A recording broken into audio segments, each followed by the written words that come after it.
Ladies and gentlemen, today I want to take you on a journey back in time, to an era when American roads were filled with the thunder of V8 engines, chrome gleamed in the sunlight, and the open highway promised freedom and adventure. At the center of that golden era of automobiles stood an icon, a symbol of style, innovation, and American pride, the Chevrolet Bel Air.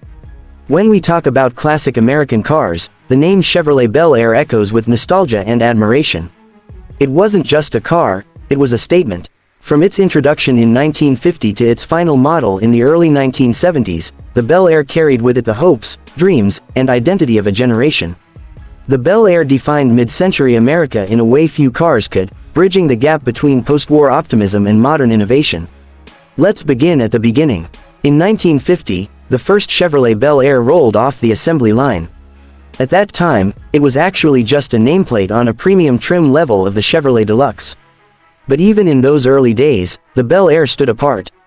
With its distinctive hardtop styling, no B-pillar between the front and rear windows, it offered a sleek, clean look that was fresh and exciting. Buyers immediately fell in love with its sporty silhouette and smooth lines. Chevrolet recognized it had something special, and the Bel Air would soon evolve into a full-fledged model line. By 1953, the Bel Air had become Chevrolet's top-of-the-line model. This is where the story really takes off. The 1953 and 1954 models introduced a refined and stylish design, with elegant chrome trim, two-tone paint options, and a sense of luxury that was rare in affordable cars. These were not just vehicles to get from point A to B, they were expressions of personal taste and success. People were proud to own a Bel Air. They washed them on Sundays, showed them off on Friday nights, and passed them down to the next generation. And then came 1955. Oh, 1955. Ask any classic car enthusiast, and they'll tell you, this was the year the Chevrolet Bel Air became a legend. Known affectionately as the Tri-5, the 1955, 1956, and 1957 Bel Air models represent the pinnacle of American automotive design in the 1950s. The 55 Bel Air was a radical departure from previous designs. It featured a bold new body, a powerful V8 engine option, the first time Chevrolet offered the now iconic small block V8, and an attitude that screamed performance, elegance, and optimism. This wasn't just a car, it was a cultural phenomenon. With its sweeping curves, stainless steel side spears, and jet-inspired tail fins, the 55 Bel Air looked like it belonged in a futuristic world. And it wasn't all show, it had go, too. That new V8 engine delivered impressive performance for the time, and suddenly, the Bel Air wasn't just for cruising, it was for racing down the boulevard, too. In 1956, Chevrolet refined the design further.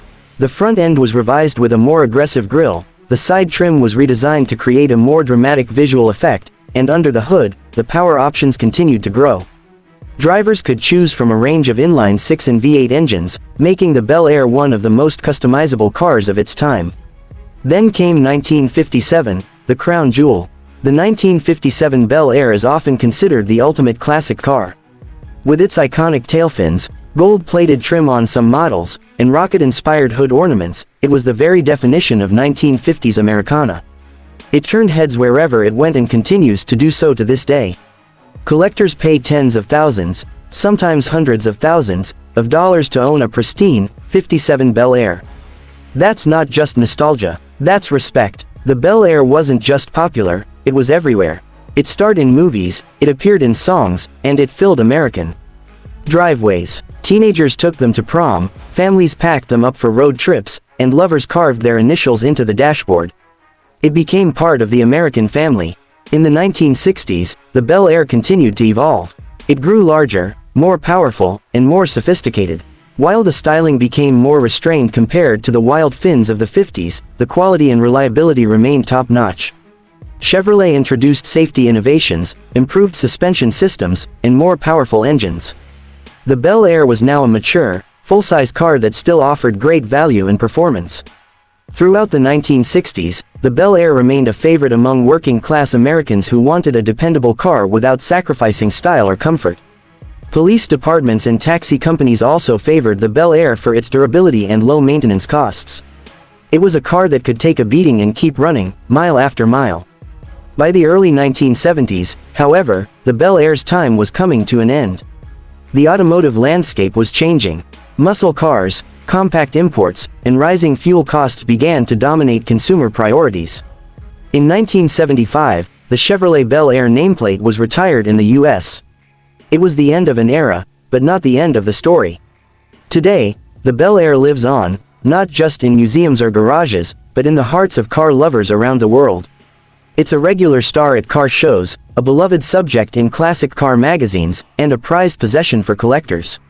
Restorers dedicate countless hours to bringing old Bel Airs back to life, recreating the magic of a time when cars were more than transportation, they were part of who you were.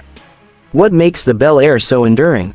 Maybe it's the beauty of its design, those chrome bumpers, wraparound windshields, and dramatic two-tone paint jobs. Maybe it's the sound of that small block V8 rumbling to life, a sound that sends chills down the spine. Or maybe it's the memories of Sunday drives, first kisses, and summer nights spent watching movies at the drive-in. The Bel Air isn't just a car. It's a symbol of a time when style mattered, when cars were made with heart, and when driving was an experience. It represents craftsmanship, elegance, and the spirit of innovation. It tells the story of a country on the move, dreaming big and chasing freedom down the open road. So as we remember and celebrate the Chevrolet Bel Air, let's not just think about its body lines, horsepower, or model years. Let's think about what it stood for, what it still stands for. Let's remember the people who built it, the people who drove it, and the people who still keep it alive today. In doing so, we keep alive not just a car, but a legacy. Thank you.